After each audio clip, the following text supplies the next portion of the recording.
अस्सलाम वालेकुम। इस वीडियो में हम देखेंगे टेक्स्ट ट्रांसफॉर्मेशन के बाद हमारे पास होगी, हम टेक्स्ट के अंदर स्पेसिंग चेक करेंगे कि अब हमने पैराग्राफ लिया, टेक्स्ट लिया, उसके अंदर हम स्पेसिंग किस तरह से ऐड कर सकते हैं। तो पहले जो होगी हमारे पास टेक्स्ट इंडेंट। टेक्स्ट इंडेंट क्या होती है, मैं आपको कोड एडिटर पर चल के पैराग्राफ के जरिए समझाऊंगा, यहाँ पे शायद आपको समझना है। और उसके बाद लेटर स्पेसिंग, यानी कि हमने अगर लेटर के अंदर स्पेसिंग देनी है तो किस तरह से हम प्रोवाइड करेंगे। और लाइन हाइट, हम पैराग्राफ दिया उसकी लाइन में हम हाइट बढ़ाना चाहते हैं तो लाइन हाइट प्रॉपर्टी होगी वर्ड स्पेसिंग। पहले हमने देखा था लेटर स्पेसिंग, अब हम इसमें ऐड करेंगे वर्ड स्पेसिंग को भी।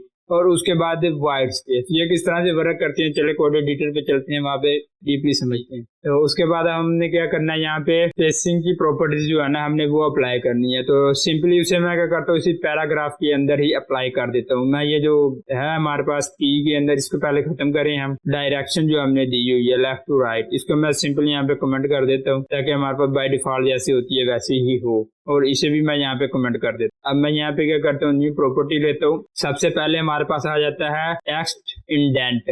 ठीक है, जब मैंने टेक्स्ट इंडेंट की प्रॉपर्टी ले ली है, मैं ब्राउजर पे जाके आपको दिखाता हूँ। अब आप देखें कि यहाँ पे जो हमारा पैराग्राफ है ना, उसकी पहली लाइन जो है वो स्टार्टिंग से स्टार्ट हो रही है, जहाँ से बाकी लाइन स्टार्ट हो रही है।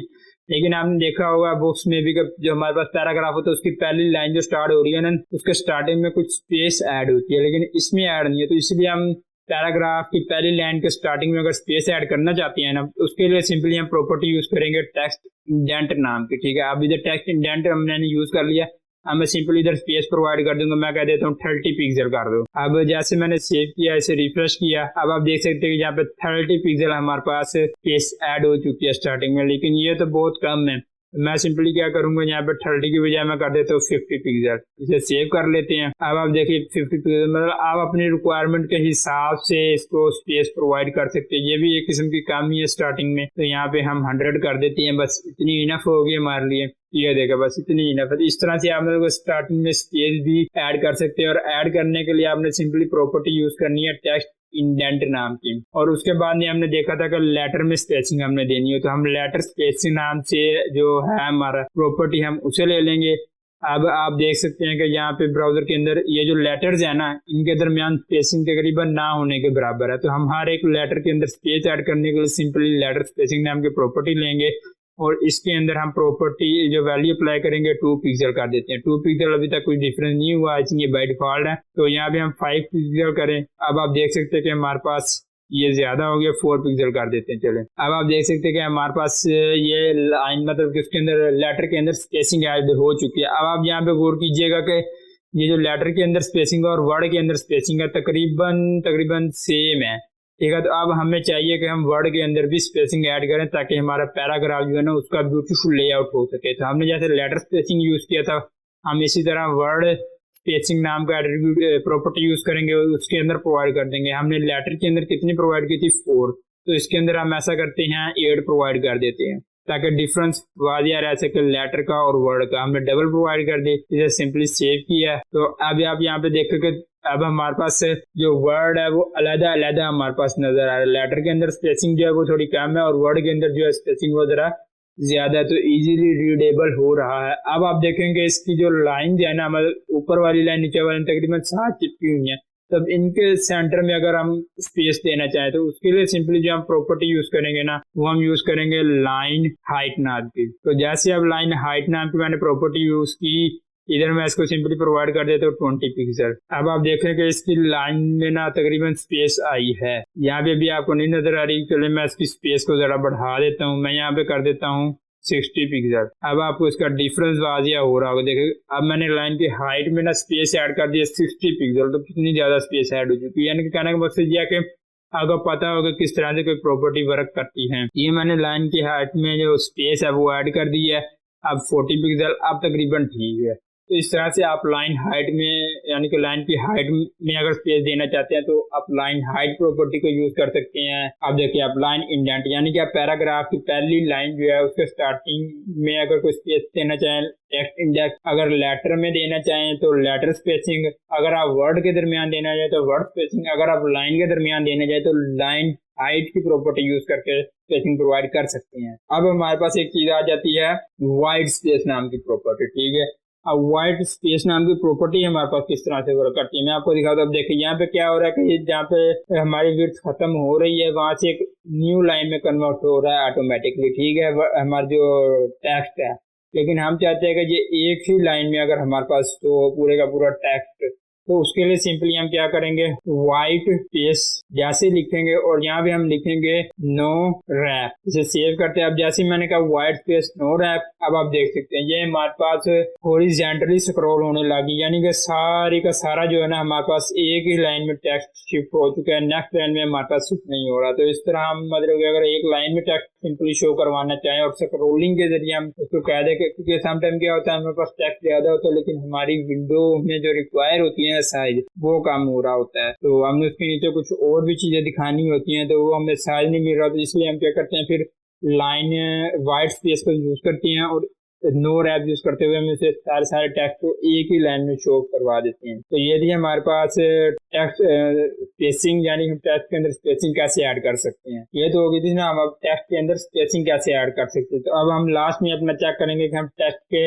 बैक साइड पे शेडोज कैसे ऐड कर सकते हैं। ये हमारी लास्ट प्रॉपर्टी होने वाली है टेक्स्ट के रिलेटेड। टेक्स्ट के रिलेटेड तो और भी बहुत सारी है, लेकिन जो मोस्ट कॉमनली यूज होने वाली है ना, मैंने वो आपको इस वीडियो में कवर अप की है। और अब ये लास्ट में टेक्स्ट शैडो का हम देखेंगे कि हम टेक्स्ट को शैडो किस तरह प्रोवाइड करते हैं। सिंपली हमने क्या करना है, एलिमेंट ले लेना अपना जो भी, उसके अंदर हमने टेक्स्ट शैडो नाम की प्रॉपर्टी यूज करनी है और हमने ये कुछ वैल्यूज प्रोवाइड करनी है। अब इन वैल्यूज का मकसद क्या है वो हम कोड एडिटर पे चलते हैं, वहां मैं आपको समझाता हूँ। ये हम कोड एडिटर के ऊपर आ चुके हैं सिंपली, ठीक है। अब मैं टेक्स्ट को शैडो ऐड करना चाहता हूँ। मैं क्या करता हूँ, ये जो मैंने इसको कलर दिया हुआ है ना H1 को व्हाइट कलर दिया हुआ है, मैं इसी के अंदर शेडो ऐड करना चाहता हूँ। मैं अब H1 जो हमने टारगेट किया ये है, ठीक है। अब मैं क्या करता हूँ, इसको जो मैंने कलर ये दिया मैं इसको कलर दे देता हूँ व्हाइट। अब आप कहेंगे ये तो बैकग्राउंड के साथ मैच हो जाएगा, ये तो हमें नजर ही नहीं आ रहा, ठीक है। तो अब हम इसके बैक साइड पे शेडोज ऐड करेंगे। शेडोज ऐड करने से अब मैं यहाँ पे सिंपली प्रॉपर्टी ले लेता हूँ टेक्स्ट, फिर आपको शेडो ऐड करके आपको डिफरेंस नजर आएगा शेडो। अब मैंने टेक्स्ट शेडो नाम की ले ली। अब आपने इन प्रॉपर्टीज को समझना, मैं पहले इन सबको 0 पिक्सल मैं इधर 5 पिक्सल देता हूँ और इसको मैं कलर दे देता हूँ ब्लैक। अब आप देखिए जैसे मैंने बैक पे शेडोज ऐड किया आपको नजर आ रहा होगा, ठीक है, आपको क्लियरली नजर आ रहा है अदील H2O गुरु लिखा हुआ है।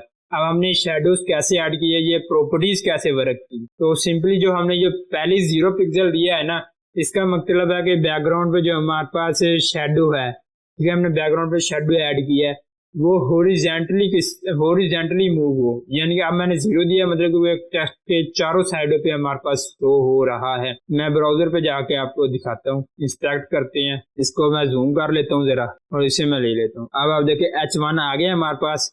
उसके बाद इसके अंदर मैंने ये टेक्स्ट शेडो नाम की प्रॉपर्टी अप्लाई की। अब ये जो पहला हम प्रोवाइड कर रहे होंगे ना वैल्यू, पहली वैल्यू ये होगा, हम हॉरिजॉन्टली उसे मूव अप कर रहे होंगे। मैं इसे 5 पिक्सल से हटा के मैं इसे 2 पिक्सल कर देता हूँ। अब आपको पीछे नजर आ रहा होगा कि इस एक लेटर के चारों साइडों पे हमें ना शेडो नजर आ रही हैं। तो अब मैं अगर इसे सिर्फ एक्स एक्सिस पे मूव करना चाहता हूँ, मैं यहाँ पर सिंपली इसकी जो पहली वैल्यू होगी ना उसको मूव अप करता जाऊंगा। आप देख सकते हैं यहाँ पे मैंने 9 प्रोवाइड किया, ये एक्स एक्सिस के साइड पे जा रहा है, यानी कि लेफ्ट से राइट की तरफ जा रहा है। तो अगर मैं इस वैल्यू को माइनस में प्रोवाइड कर दूंगा ना, तो देखो ये हमारे पास क्या हो गया, लेफ्ट की तरफ चला गया, यानी कि एक्स एक्स यानी एक्स हॉरिजॉन्टली हमारे पास मूव अप कर रहा है। अब अगर हम चाहते हैं कि वर्टिकली ये हमारे पास मूव अप करे, मैं इसे दोबारा से 0 पिक्सल करता हूँ। अब हम चाहते हैं कि वर्टिकली मूव करे, यानी टॉप से बॉटम की तरफ हमारे पास मूव करे, तो हमारे पास ये दूसरी वैल्यू जो होती है ना इसको हम प्रोवाइड कर रहे थे। अब मैं सिंपली 2 पिक्सल देता हूँ। अभी देखिए हमारे पास थोड़ा सा नीचे है, अगर मैं 9 पिक्सल दूं ये और हमारे पास नीचे आ गया, यानी कि टॉप से बॉटम की तरफ जो होता है वर्टिकली मूव अप होता है। अगर हम इसे वर्टिकली मूव अप करना चाहते हैं तो हम दूसरी वैल्यू को प्रोवाइड करेंगे जितना भी हमने इसे मूव अप करना होता है। अगर हम इसे माइनस में करेंगे तो ये ऊपर की तरफ वैल्यू चली जाएगी, आपको यहाँ पे नजर आ रही होगी जैसे, ठीक है। तो पहले दूसरी वैल्यू हम क्यों प्रोवाइड करते हैं ये आपको समझ में आ गई। अब इसको इन दोनों को मैं करता हूँ 0 पिक्सल, एक्स और वाई मैं चाहता हूँ इसके चारों साइडों पे शो, ठीक है। और अब जो तीसरी वैल्यू आ जाती है मैं 2 पिक्सल ऐड किए। अब ये जो इसके बैक साइड पे है ना उसको बढ़ाने के लिए, उसकी विड्थ को बढ़ाने के लिए, उसके ब्लर को बढ़ाने के लिए हम जो है ना दूसरी वैल्यू यूज करते हैं 2 पिक्सल। अब देखिए 2 पिक्सल, अब मैं यहाँ पे 12 पिक्सल करूँ, अब देखिए कितना ब्लर बढ़ चुका है इसके बैक पे। अगर 2 पिक्सल था तो ब्लर ना होने के बराबर तकरीबन, जैसे ही 12 पिक्सल हुआ अब देखिए कितना ब्लरनेस बढ़ चुका है। हम इस तरह इसका अगर बैकग्राउंड पे ब्लर बढ़ाना चाहते हैं ना तो हम सिंपली इस तरह से इसकी थर्ड वैल्यू जो है ना वो प्रोवाइड कर रहे होते हैं। और उसके बाद आपको कलर ब्लैक का तो पता ही है कि ब्लैक कलर हमने इसके पीछे प्रोवाइड किया है। अब ब्लैक की बजाय आप कोई और भी कलर प्रोवाइड कर सकते हैं, जरूरी नहीं है कि आपने ब्लैक ही करना है। मैं रेड कर देते तो रेड हो गया, ठीक है। अगर मैं यहाँ पे ब्लू कर दूं, मैं यहाँ पे ब्लू कलर भी दे सकता हूँ, ये मैंने ब्लू कलर दे दिया। इसी तरह मैं पिंक भी दे सकता हूँ, ये मैंने पिंक दे दिया, ठीक है। तो आप अपने रिक्वायरमेंट्स के हिसाब से इसे चेंजिंग कर सकते हैं। तो ये थी आज की वीडियो, यकीनन आपको समझ में आ चुकी होगी। मैं सारे के सारे टॉपिक को अब कवर अप कर दूं कि हमने इसमें क्या क्या देखा है। हमने इसमें जो चीजें देखी है ना, सिंपली हमने देखा था कि टेक्स्ट को कलर कैसे प्रोवाइड करें, फिर हमने अलाइनमेंट की थी, यानी टॉप राइट बॉटम लेफ्ट, या हमने पावर देनी है, हमने बेस लाइन पे लेके जाना है, वो हमने देखा। तो उसके बाद हमने उसे डायरेक्शन दी थी, left to right, right to left. उसके बाद हमने टेक्स्ट को डेकोरेशन किया था, डेकोरेट दिया था, यानी कि उसको ने लाइन जो प्रोवाइड की थी उसके ऊपर वेव की फॉर्म में, वो आपको याद होगी।